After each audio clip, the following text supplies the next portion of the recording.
Hi friends, welcome to my channel. இன்றைக்கி நம்ம என்ன செய்ய போகிறோம்னாக்கா சிக்கன் கிரேவி செய்ய போகிறோங்க. பாருங்கள், நான் பெரிய பெரிய சைஸில் வெங்காயம் தக்காளி கட் பண்ணி வச்சுருக்கேன். அப்புறம் சோம்பு எடுத்திருக்கேன், மிளகு எடுத்திருக்கேன், அப்புறம் பட்டை லவங்கமும் இருக்குங்க. அப்புறம் கடலையும் இஞ்சி பூண்டு அப்புறம் கொஞ்சமாக தேங்காய் எடுத்திருக்கேன். பாருங்கள், கடாயை முதல்ல ஆன் பண்ணி வச்சுருந்தேன். இது எல்லாத்தையும் வதக்கிக்கலாங்க. இதாக கூட நான் நல்லா வதங்கிட்ட பிறகு தக்காளி சேர்த்துக்கிறேங்க. இது வதக்கிறதுனால நமக்கு டேஸ்ட்டாகவும் இருக்கும், அதே மாதிரி திக்னஸும் கிடைக்குங்க கிரேவி. இதாக கூட நம்ம சப்பாத்தியோ இல்லை தோசை இட்லியாக கூட சாப்பிட்லாம், சாதத்தா கூடயும் சாப்பிட்லாங்க. ரொம்பவே டேஸ்ட்டாக இருக்குங்க.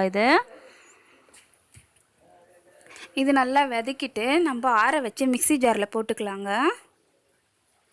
நான் சிக்கன் நல்லா மஞ்சள் தூள் உப்பு போட்டு நல்லா நான் அலசி வச்சுருக்கேன்.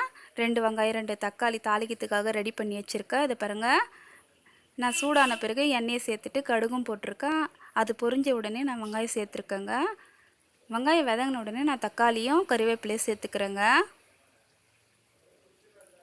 நம்ம மிக்ஸி ஜார்லேயே இஞ்சி பூண்டெல்லாம் போட்டுட்டுங்க, அதனால் இதில் போட வேண்டியதாக இல்லைங்க. இது நல்லா வதக்கிட்டு இதை கூட சிக்கன் நல்லா நம்ம எண்ணெயிலே வதக்கிக்கலாங்க. அப்போ ரொம்ப டேஸ்ட்டாக இருக்குங்க. இது வதங்கின உடனே நம்ம மசாலாலாம் சேர்த்துக்கலாம். பாருங்கள், அரைச்சி வச்சுட்டேன், நான் ரெடியாக இருக்குது. இது பாருங்கள், மிளகாத்தூள், மஞ்சள் தூள், தனியாத்தூள், சால்ட் எடுத்துருக்கேங்க, தேவைக்கேற்ப அளவு எல்லாமே. இதையும் நல்லா எண்ணெயில் வதக்கிட்டு இதாக கூட நான் மிக்சியில் அரைச்சதையும் சேர்த்துக்கிறேங்க. எனக்கு தேவைக்கேற்ப அளவு நான் தண்ணியை சேர்த்துருக்கேன். இது கொஞ்சம் நேரம் மூடி வச்சுட்டு பாருங்கள், நல்லா கொதிக்குது. இது இன்னும் கொஞ்சம் நேரம் வேகணுங்க. இப்போயே பாருங்கள், டிக்காக இருக்குது, கொஞ்சம் ரொம்பவே சூப்பராக டேஸ்ட்டாக இருக்குங்க. இதாக கூட நம்ம சிக்கன் மசாலாவும் அப்புறம் காந்தா லசுன் மசாலா கூட போடலாங்க. இதாக கூட ரொம்பவே சூப்பராக டேஸ்ட்டாக இருக்குங்க. அது கிடைக்கலனா கூட பரவாயில்லைங்க. நம்மளோட குழம்பு சூப்பராக ரெடி ஆகிடுச்சு. ரொம்பவே இது டேஸ்ட்டாக இருக்குங்க.